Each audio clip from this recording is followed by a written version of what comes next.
Welcome, everyone. My name is Felice Nightingale, and I am your moderator facilitator for today. I am the Learning Administrator for Pet Partners. Today's presentation is Best Practices for Hosting a College Stress Relief Event, and our guest presenter is Nancy Lefkowitz. She is a Pet Partners handler and part of the Pepperdine University staff. Go ahead, Nancy. Hi, everyone, and welcome, and thanks for joining us today. I understand that our audience includes representatives from colleges and universities nationwide, Pet Partners handlers, and interested staff from other medical institutions. How this all started, and just a little bit about me.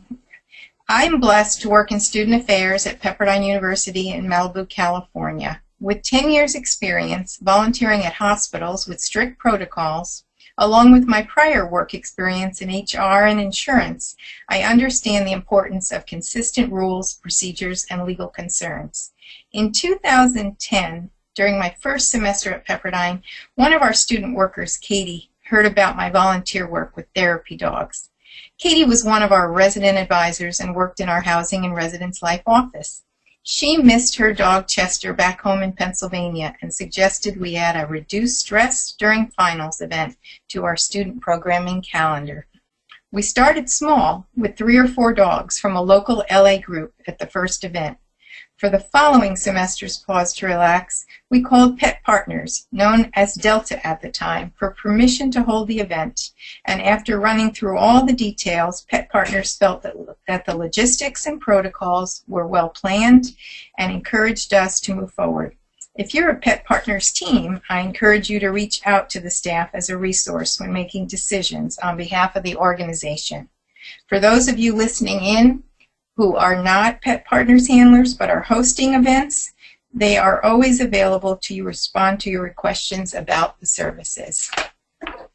This is an event planner's dream to arrange this very special happening. First, set the dates and be consistent. Ours is at the end of each semester on the Friday, the week before finals. We share a hold the date early with the teams and then provide more specifics about the event as the date gets closer. Permissions from upper management can be challenging for this type of event, but with Pet Partners' strict protocols, our Pause to Relax programs have been easily approved. When we first started, I referred the specifics to our management team, including the Insurance and Risks Department, who were pleased with what they saw in how Pet Partners works as a national organization and the certificate of insurance issued to the teams. You'll see a slide now, LEARN, Learn the Pet Partners Difference, which you can find on the Pet Partners website. So you don't have to remember it all this morning.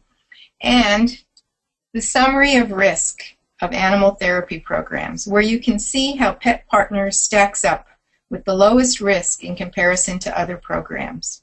And again, you'll find this slide on the Pet Partners website. What a special assignment this is for your student workers. Student workers are amazing and love helping with programming events for their peers. If you're fortunate, it's great to have consistency for a few years and students who are with you from freshman year through graduation. They're able to take ownership of the planning, help oversee the details the day of, and participate in debriefs afterwards to improve the event each and every semester. Katie, who I mentioned earlier, helped me launch the program. Janae, Gina, and now Danny for the past 3 years, who's entering her senior year, have all added so much to the success of the program for their classmates. Promote the pups and the program. Share the news about your event through posters, student newspapers, social media, digital signage in your student dining areas, lounges, residences, and libraries. An in-house graphic artist helps us with our promotional work, and this is another area where students enjoy participating with their creative ideas. All about the venue and the setup. And again, early planning pays off as you reserve the location on campus for your Pause to Relax program. Work with your setup department early to reserve tables, a few folding chairs, and confirm again a few days before. Have a backup plan for your event space. It's almost always a perfect climate for this event in Malibu. Not too cold, not too hot. But we missed a good rainstorm by a day this past spring. If needed, we would have moved the event to an indoor student lounge area, but it would have been tight and more limiting for the event. At least, though, we were ready with a plan B. How many teams should you invite? Is there a perfect number? We started small in the first years with typically 4 to 6 teams. For the past 2 to 3 semesters, we've invited up to 12 teams to join us. I would say that should be the max, as a variety is good of both large and small dogs, but overseeing more than that may get challenging. I've had Pet Partners teams asked to be included on our invite list, and I proceed with caution if I hear that their dog has a book, a blog, a whatever. This is Los Angeles, and teams that keep the focus on our students and not themselves or their dog are the volunteers we encourage to participate. Laurel Rabshoots, a longtime Pet Partners team with her Newfoundland and Portuguese water dogs, contacted me recently when she heard about this webinar. On the East Coast at the University of Connecticut, she works in the registrar's office and also runs a successful Pause to Relax program. Her setup is different in that she schedules the dogs to arrive at different times during the day instead of Pepperdine's way of combining this into a 2-hour event. Laurel's caution, similar to what I shared earlier, was that her program got too big too fast, and she recommends other schools start small with a few teams before expanding. Laurel shared a great tip that has worked well, where students note their thoughts on a whiteboard while enjoying the dogs. At day's end, it makes for a wonderful keepsake to take a picture of the many words of joy shared by the students. Partner with other departments on your campus. Our counseling center recently joined us because they wanted to help with students struggling during finals preparation week. The staff set up a table nearby and connected with the students to share the resources they provide. Your campus recreation department, your fitness instructors, and your student health center may also want to join your event. Growing in popularity. Last year, Pepperdine's School of Law heard about our undergrad Pause to Relax event and invited the dogs to its adjacent campus during finals prep time. The school brought in another organization for their first event, but then decided it was better to have the university use only one group. To honor the busy schedule of the volunteer teams, we schedule it as an add-on to the main event. With 12 or so teams participating, we've been able to easily send about 4 teams to the smaller venue during the last hour of Pause to Relax.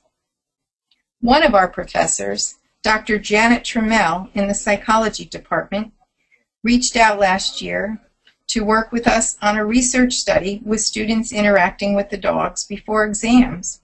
Some of the initial research was shared at a conference for the American Psychological Society, with more studies to follow. Here's another example of when I contacted Pet Partners for permission, and without hesitation, Mary Margaret Callahan, who comes from an education background, was supportive of the study. Mary Margaret encouraged our faculty member to post the research directly to Habry Central, that's H-A-B as in boy, R-I, Central, the single largest clearinghouse for academic work on the human-animal bond. Pet Partners regularly refers people interested in research to them. By the way, when you do run a couple of events like we do with the law school, I typically will send another experienced Pet Partner facilitator or leader to that venue, since I can't be in 2 places at one time. And that way they oversee and just remind the other teams, and there's good supervision at the other location. Protocols, protocols, protocols. Did I mention the importance of protocols? Overall, I think the success of our program is that the teams who participate are also active volunteers in our local hospitals. Of all locations, those facilities have strict protocols, and those handlers are well trained in the work they do. While school events can be more relaxed, the teams can't help but follow what they already do on a regular basis at these other locations. For your event, you can be assured, knowing that the volunteers know the importance of holding the leash, keeping the dogs at a distance from one another, upholding the 2-hour maximum per visit per day, and wearing only the badge of the organization they're representing that day, since many teams belong to several groups and have several IDs. Treat the teams as dignitaries. They are your VIPs. For those listening today who are handlers, you know the effort it takes to prepare your dogs for visits with scheduling, grooming, packing the tote bag with necessary equipment. Then you drive to the hospital or school, typically hit traffic, and then you arrive and have to hunt for a parking space. At Pepperdine, parking is challenging during the day, especially for easy access to our main campus area. We work with our Department of Public Safety to reserve spaces in advance for the volunteers and treat them as the VIPs they are.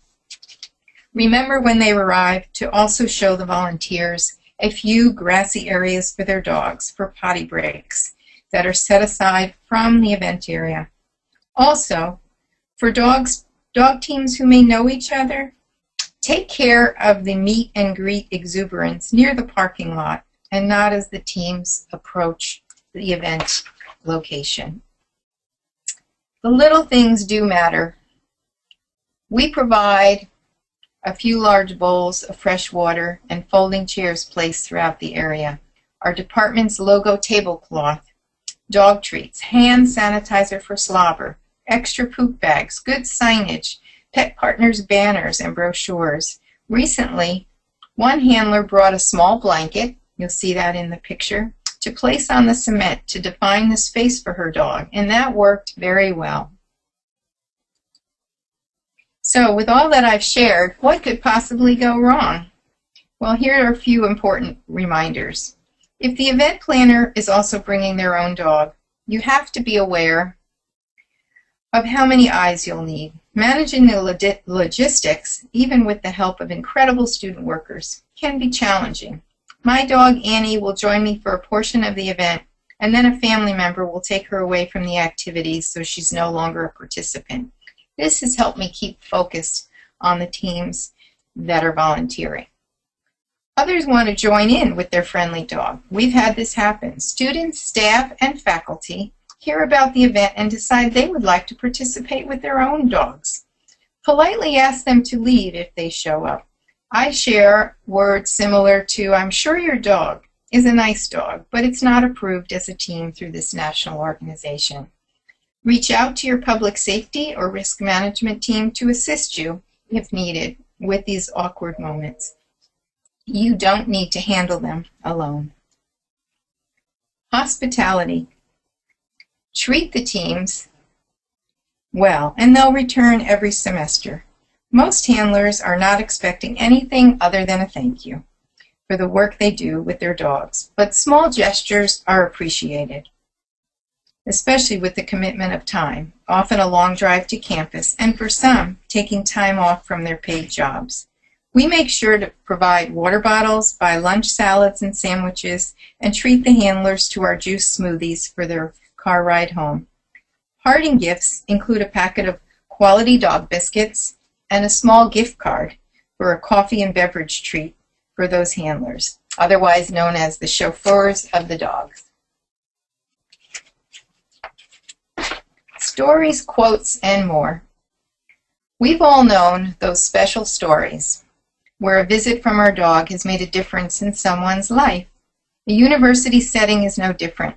Students often remember the dogs by name and recall how Jackson, Pippin, Annie, or Willow helped them through last semester's finals.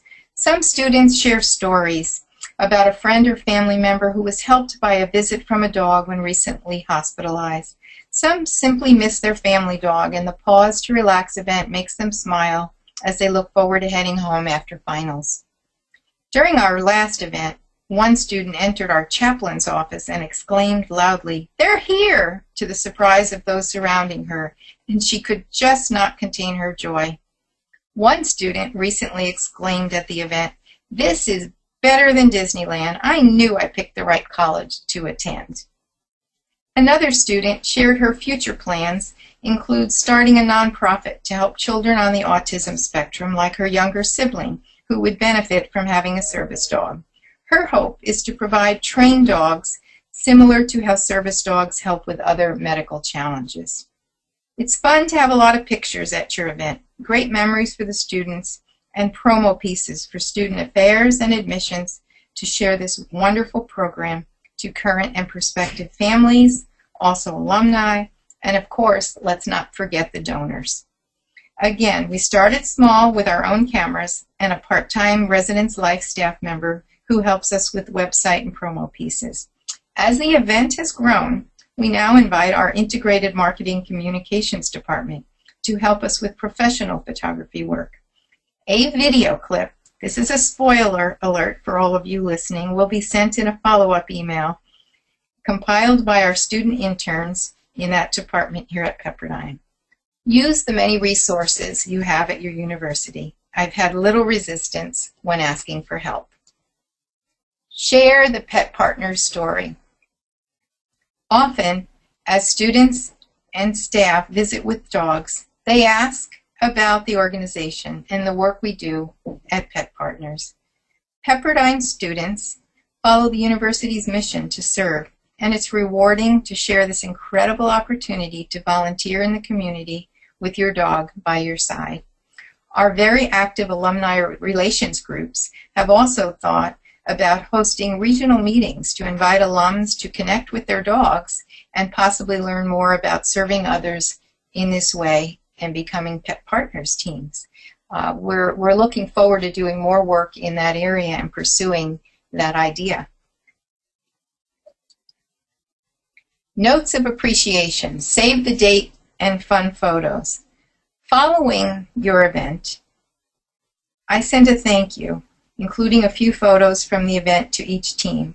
I also share the date for the next Pause to Relax program for the handlers to hold the date early.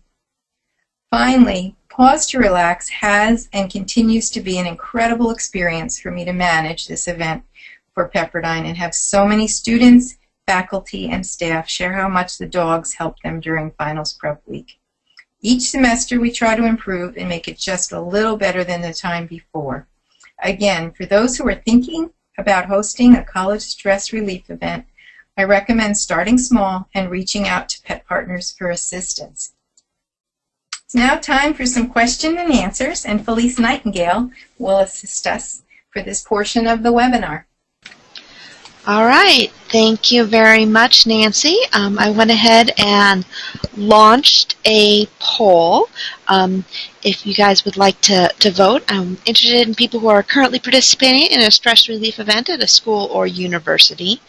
Our first question is about the phrase pause to relax. Is that something that's used across the country, or is that something that just you use and you have a copyright on it? Oh, that's a great question. We don't have a copyright on it. I have seen that used in other places as well. I think colleges and universities could certainly come up with their own title, but no, it's not copyrighted by Pepperdine, and we just think it fits the event very well. All right, thank you. Then we have an earlier question about whether finals week is the only time to have a stress relief event. This person was thinking that maybe January might be nice after they get back from Christmas break and are looking ahead to how long they have to spend at school before they get to visit their families again. I think that's an excellent thought. It's interesting how we do get demands within our university now because of the popularity of the event to do things on a smaller scale. Sometimes maybe one of our freshmen or sophomore residence halls has had something traumatic happen with an ill student or whatever, and we've we've sometimes been asked, gee, could we have a little more of a low-key evening event before dinner, after dinner, where it's a little more intimate and maybe one or two Pet Partners dogs comes in and just hangs out with 25 students in a residence hall who maybe experienced something traumatic. And we have not moved forward yet on doing that, but I do think that's coming, and I see the need for it on some smaller programs that are also would be very helpful for our students. Our Human Resources Department also thought it would be great on like a health wellness week to include a Pause to Relax program. So again, it does take time in the planning and to get the teams committed to coming, so you have to be willing to definitely know that you can do it and do it well, so that it follows protocols again and is well managed. All right. So here's your poll results. It looks like we have 70% of people who do currently participate in a event, and I have a question here that I can answer. Someone is wondering how they find teams in their area that might be interested in participating. And here at Pet Partners, we have a facility volunteer request form that you'll find on the facilities page, where you basically, currently it opens a Google form where you will enter contact information, specifics about the event, and then on a weekly basis, those requests get uploaded to our website for our over 10,000 teams across the country to peruse and contact you if it sounds like your event is something that is interesting to them. So we encourage you to take a peek at that and to submit your request way in advance, because it can take a while for teams to be looking for an opportunity and go to that page to find something, although we do send out monthly reminders in our newsletters to teams that there are options waiting. Which leads me to the next question, Nancy, about how long does it take to plan one of these? When do you start? Do you start 6 weeks in advance or longer? I would say longer, Felice. When our students return for the fall semester at the end of August for our new student orientation and our returning students to come back. And we'll start then in setting, again, the date based on the academic calendar for our December Pause to Relax. At that point in time, we'll make sure we send a reminder out to the current teams who have participated or anybody who's participated in the past and couldn't attend our last Pause to Relax. We'll just have them note the date on their calendar. Internally at Pepperdine, we'll make sure we reserve the particular venue. We hold this event outside since it's Malibu and right outside our cafeteria. We have a beautiful fountain, which is not running now because of the drought, but at Christmas time we put a beautiful Christmas tree similar to Rockefeller Center, beautiful live tree there, and around the Christmas tree in December is where we host this. That said, that particular location is very popular for other student events, so we make sure in August to reserve the space for Pause to Relax. Then some of the more specifics and the finer points, we would do some of those plannings, like the tables and the chairs and some of the parking space reservations, a little closer in, probably a month or so before. And then a month before and even a week before, we'll send follow-ups to the teams who have committed to make sure they're ready with maps, where they're going to park, confirm the time of day, confirm that they're coming. So I hope that helps. Yeah. Thank you. I have a couple questions about other species. As Pet Partners registers 9 species, some of our attendees are wondering if you have other species who visit during your events, and if so, what kind of accommodations do you make for that? Or if you don't, are you aware of any programs that do have like Pause to Relax with maybe cats or another species?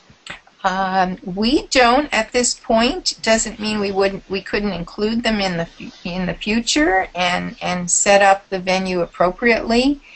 for the cats and the dogs. I think I mentioned during the presentation we had one team do a really nice job of having a very special little dog blanket, and that was truly her spot. You know, it just kind of worked well. And if we did invite other species, we would do it that way. And I definitely could see it growing in that area. I'm not aware of another school or university out there who does a variety of species. I'm not sure if anyone else there knows, anyone who's listening in from a college or university, that would be helpful info. Yeah. Okay. Yeah, somebody says that they have guinea pigs at their stress relief event. And then one of them has a cat, and then it looks like University of Minnesota on their weekly one branches out to rabbits, birds, miniature horses as well. So okay. It looks like it depends on whether your setup. I would imagine that it's important to have a lot of space if you have more species. And then there's a question about, do you only have Pet Partners teams participate, or do you have other teams from other organizations? We only have Pet Partners teams participate. I think for liability reasons, it just makes sense to the university. They've seen the certificate of insurance. They know that the teams who are coming are all Pet Partners teams. And so we don't mix it up at our university. I think even at some of the locations that I volunteer at outside of the university and hospitals and all, they're typically going, I believe, with one organization, whichever organization they choose. All right. I mean, I think that kind of supports the comment that you and I have talked about of making sure you wear your ID, if you are a handler listening in, only for the organization you're representing at that particular time. But ours is strictly Pet Partners here. Yeah. All right. And then there's another question I can answer. Somebody is asking about signed releases for pictures of the teams. And Pet Partners does have a photo and video release that's available on our team resources page for all of our handlers to use. And I am certain that if there are any other requirements by your school or university, that you will do both forms, because our general policy when you're talking about requirements are that you go with the most restrictive option. So if the university says that's very well and good that you have a Pet Partners photo release, but you have to use ours too, then you would use both of them if you're going to use your photos for Pet Partners activities and university activities. Is that in line with what you generally experience, Nancy? Yes, I would say for our pictures, our students coming into Pepperdine do sign releases because they are often in a group photo that they aren't aware of because they've attended a university event, like a big athletic event or a big student affairs event. So that's taken care of. In the photos that we included here, you know, we tried many times to be a little discreet on some of the photos. During that event, for example, our most recent, we had some lovely little children come by that were part of like a staff or a faculty member's children. And if you notice on the pictures we shared, you might notice that it's a child, but we didn't have the child's face because they're not a Pepperdine student or a staff or faculty member. I mean, we had some adorable pictures, but if we shared those with anyone, it would be just with that particular family. But yes, that's how we do it. And so in hospitals, of course, the handlers know that we don't take pictures at all. Nowadays, people take their own pictures with their phones, and there's definitely privacy issues there that we're respectful of.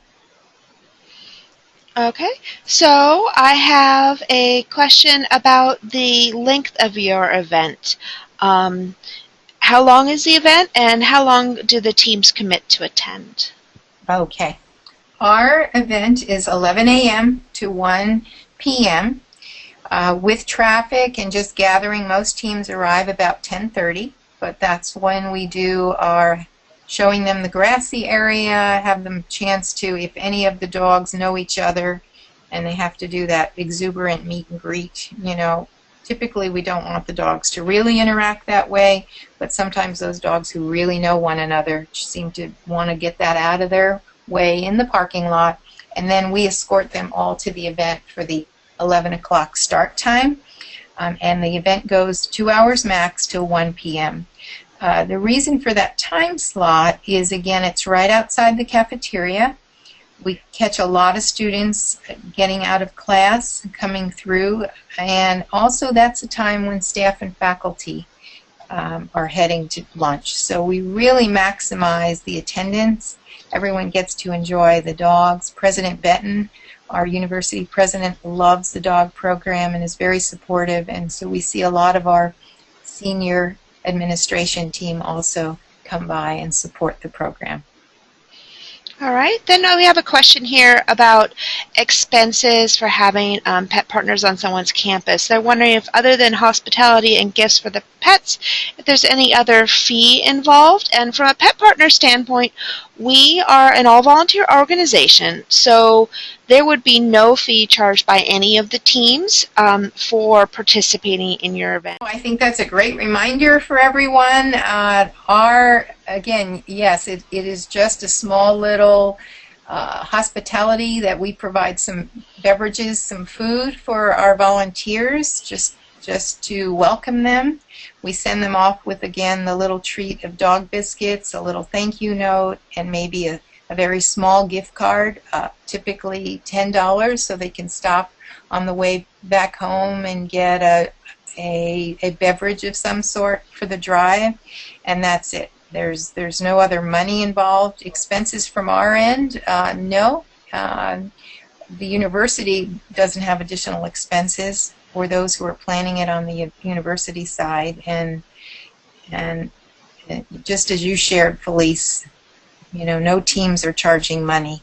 That also brings up the other reminder that I shared of, I just really like to ensure that the teams are here for our students and that there's no self-promotion.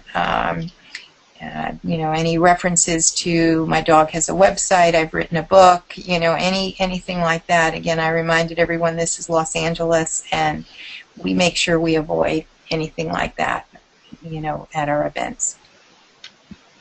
There is a question about if teams need to sign extra paperwork with the university to be allowed on campus. For the size of Pepperdine, is that required? No. I think the other day we were talking about background checks, I believe, you and I, and no, that's not required for these events that are supervised by our staff. The volunteers are not coming to campus and roaming around the campus. They're not going into residence halls with the students. So as long as it's a controlled event like this, there isn't that type of paperwork required.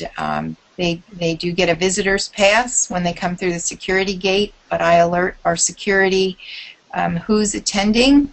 So they're welcomed and greeted and given direction on where they're parking, and I've also shared that with them in advance. But no, there's no specific paperwork that each team fills out. All right, then I have a couple questions about crowd control. So how do you manage the crowds of students, and do you find it necessary to limit how long each student spends with the dogs, or how many students are involved with a particular animal at once? Okay, we kind of keep the dogs, because it's a large venue area, we do stagger where we put the chairs when we set up the event, so that it encourages the teams to put a little space between them and the other dogs. We don't really limit the time. It seems to manage itself. We've not had an issue with that at all, where it's too crowded around one dog.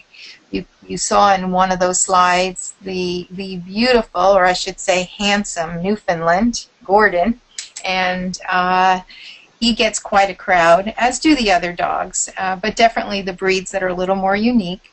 And we've not had a problem with that. I do think quality visits are very special.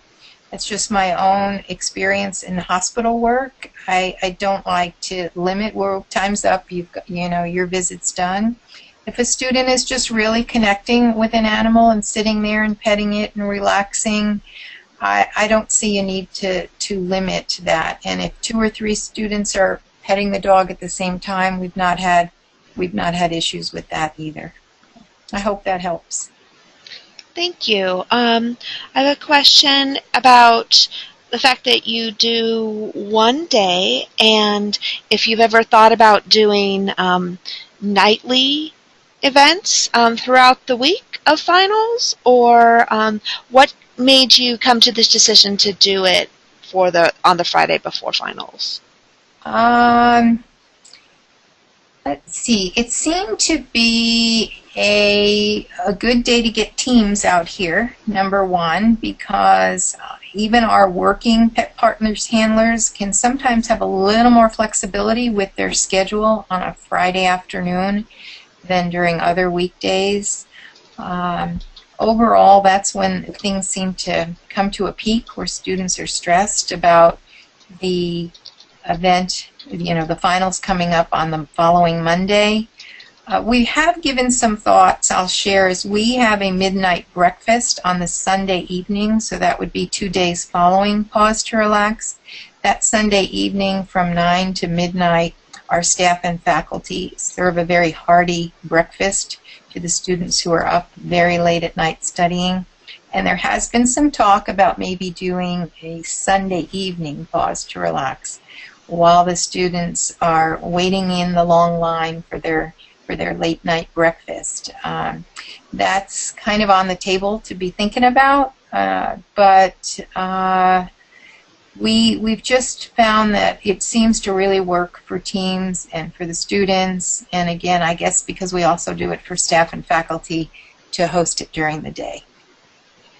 All right, thank you. We have a question about how the program is funded. The teams are all volunteers. Is running this event and your time part of your job description? And how much time do you think hours per week do you think you spend on the program? What's the staff time commitment? This is a good, well, I happen to work in student affairs. So in student affairs, things that you're passionate about in serving others, that part of your other duties as assigned certainly is supported by the student affairs management team.